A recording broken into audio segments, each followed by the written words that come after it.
Here is lesson 9.3 from the Signing Naturally curriculum,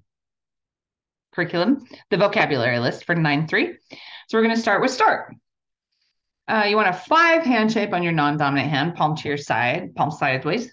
A 1 on your dominant hand. You're going to put your 1 hand shape in between these 2 fingers, okay?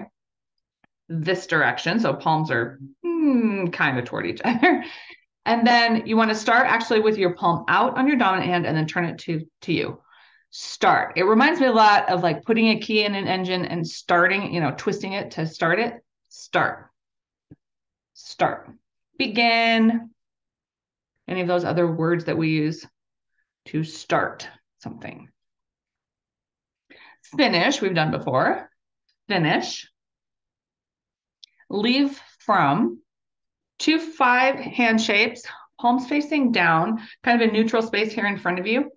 You are going to point them away from your dominant shoulder because you're going to bring them up and close them over your dominant shoulder or at your dominant shoulder. Okay, so leave. You're going to start at your left and end at your right if you're right-handed. If you're left-handed, you start at your right, end at your left over your left shoulder. Okay, leave from somewhere. Arrive or arrive to. You want 2 flat hands. Let's see, your palms both face up. You want your dominant hand to be near your shoulder, your dominant shoulder, and then come down. Arrive.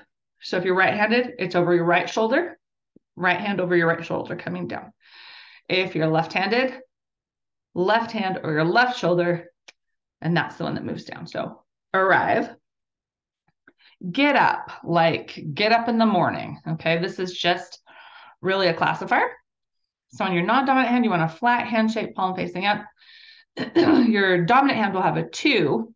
Start with your palm. Well, you will have your palm facing you. Start with your fingers pointing up, and then you stand up on the floor. Okay, so get up.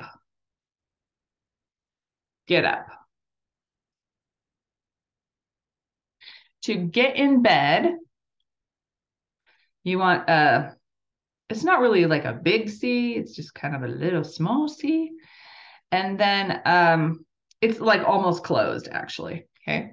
Then you want a U hand shape on your dominant hand with your palm facing down. Have I seen it palm facing up? I don't think so. Palm facing down. And then you just get in. Like these are your covers in your bed. You get in.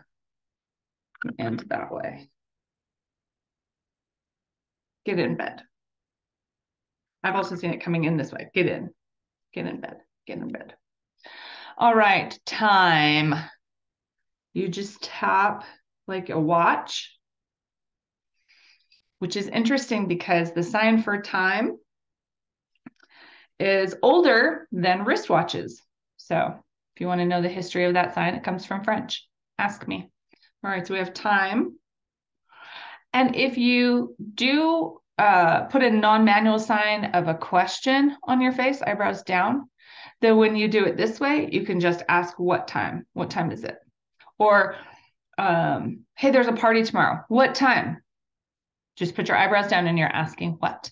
All right, that is lesson 9.3 vocabulary.